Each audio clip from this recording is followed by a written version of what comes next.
सरकारी अधिकारी अंत्योदय गृह योजना रे लांच जनशुणानी रे अभियोग आनिले विधवा महिला।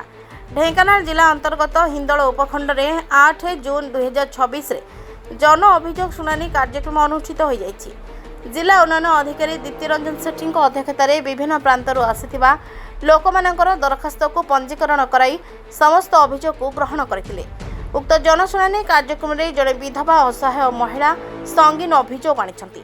महिला जनक हेउचंती रसोल पंचायत मृत परमानंद साहू को पत्नी पद्मिनी साहू। तांको कहिबा अनुसार से अंत्योदय योजना रे सरकार को तरफ गृह पाइथिले।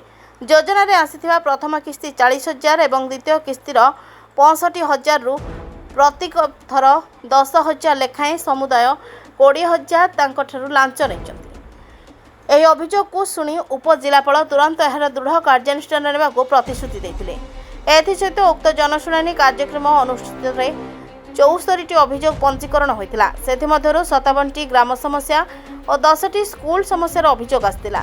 रिलीफ पांठिरु 96,000 टंका 7 जनकु सहायता राशि रूपे प्रदान करा जायतिला। आरक्षी अधीक्षक सत्य कुमार नंद, तहसीलदार दिलीप कुमार सेठी, बीडीओ कल्याण सौरभ दास, उपखंड चिकित्सा अधिकारी सुधांशु शेखर मिश्र उपस्थित रही कार्यक्रम को सहयोग करथिले। किस्ती केबे मिलथिला? मोर तृतीय किस्ती मिला 21/5/2026 रे। 21/5/2026 178 दिन से हिसाब करछन। किए तुमको कहले एटा? 178 दिन मु आइदिले मीटिंग के। हां, जो कलेक्टर मीटिंग पड़ला हे मीटिंग जो आसिले से मते पचारले मु कहले से मते कहले तमरो 78 दिन रे 178 दिन काम होई जे तुमको 10,000 मिला 20,000 मिलिबो नाही। हेडु कहले लेबर कार्ड तो नाही मते घर देले किमिति मोर लेट हैला किंदी। तो वर्तमान तुम कौन चाहो? वर्तमान कौन है जो कौन असुविधा तुम है? वर्तमान तुम तो पाइबो तो वर्तमान 10,000 टका पाइबो ताल कौन असुविधा है? मु तो 70 दिन रे घर कली मोर 20,000 पाइया कथा 178 दिन हैला किंदी मोर पैसा कटि लागिंदी। तो वर्तमान तुम पदक्षेप कौन नबो? सर कौन कहले तुमको? सर मते कहले तमरो मिलिबो आउ तुमको जे नाच नै छि तमडू तमे ता नारे थाना रे केस करो। धन्यवाद। खाली आपण हेति कहले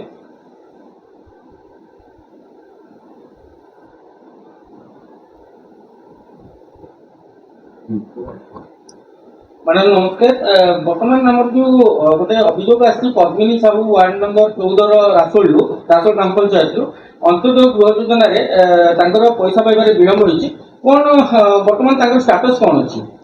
हां देखो मु देखुथि अभियोगटा तो आसीछि मु देखुथिली तांकर आमे इंजीनियर जे जो दबा कथा 90 दिन रो पैसाटा सेता गोटे कोड बाहरी गोटे कोड बाहर एक्चुअली गोटे कोड जनरेट कराई ताको अप्रूवल करा जाए। धीरे धीरे अप्रूवल लेके आसला पर हमें ताको इंजीनियर जे जेमति प्रोसीजर सेमति पैसाटा दउ। तो मु एबे चेक करथिली कि तांकर गोटे कोडटा बाहरी छि डिसेंबर मासरो 25-26 रो किंतु टिके टेक्निकल इश्यू जोगु हम जेई को कहया हिसाब रे तांको लॉगिन टू जे सिक्योर एस्टिमेट करा जाए सेठी कि जाई पारि नाही बा सेठी जाऊ नाही। हमें जे बहुत थोड़ा चेष्टा कला पर जे जाई पारि नहीं सेही करी तांको अप्रूवल हेई पारि पैसा 90 दिन ला देई पारि।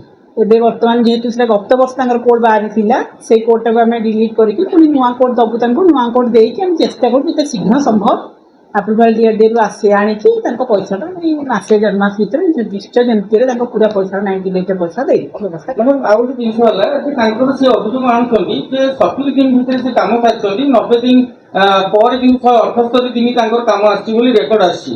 तो से संपर्क रे आपन कोन कहली तांकर बोनस पैसा केते मिलिबो कोन न मिलिबो? देखो सेटा मो सेक्शन नो मो केली केवल इंजीनियर जे सेक्शन जेतो हम तांको 90 दिन में एंटाइटल हम तांको पैसा दबा पई सेही व्यवस्थाटा मु करि परिबी। बाकी तो अन्य माने तांको सेक्शन बोले बुझिगो किबा वीडियो पाइबो। हिंदोलरो सनातन नाथंग रिपोर्ट प्रतीक्षा न्यूज।